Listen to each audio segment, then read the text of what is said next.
In our last video here, I want to really quickly touch on the deployment methods that we have within RackForms. So in the first couple of videos, we talked about the great features that we have within RackForms and the great power, but of course all of that would be slightly useless, to be honest, if we couldn't actually deploy our forms and our applications in ways that make sense. So the first thing to note is if you're new to iframes and general deployment in that scope, we have a really simple way of grabbing iframe code. All we have to do is for any page that we want, we click this little blue I button right here, and we are going to automatically get some iframe code that we can simply cut and paste into any application or service that accepts iframes. And of course, this covers almost 90% of what you'd ever want to do. Iframes are great for your own personal website, but they're also accepted on Facebook, Google+, basically anywhere, blogs, etc., basically anywhere that accepts iframes as HTML and accepts embedded pages like this is going to accept it, and that is almost everybody. And again, Facebook included, Google+ included. So that's how we get that.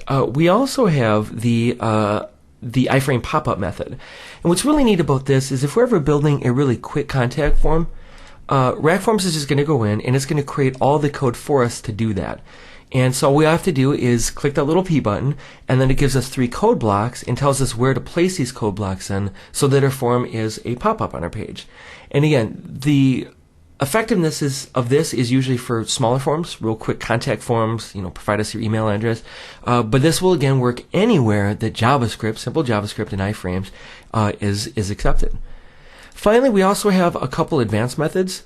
So we have the ability to embed the page code. So if we want to actually get the raw PHP code from RackForms, we can click this button and it'll do that for us. We also have a really advanced method called the PHP export path. And again, this is very advanced, but if we ever wanted to take raw code and embed it into other PHP coded pages, we can set an export path, that is the path to where your root of your form is, and RackForms will create all the translations for us so that we can very easily do so.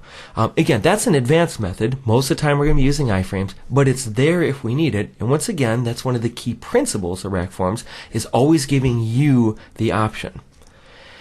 So finally, maybe it's perhaps just important to say that whenever we create forms in RackForms, all we're doing is we're creating a self-contained job folder. What's really nice about this is, unlike some applications, when we create jobs in RackForms, you just get PHP, JavaScript, and CSS code.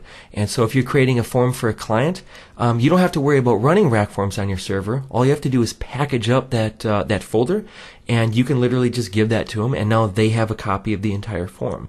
So really simple to deploy your forms once they're created.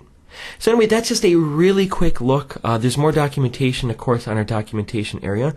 But the idea being that when it comes time to deploying your forms, RackForms makes it very easy to get your forms exactly where you want them to be.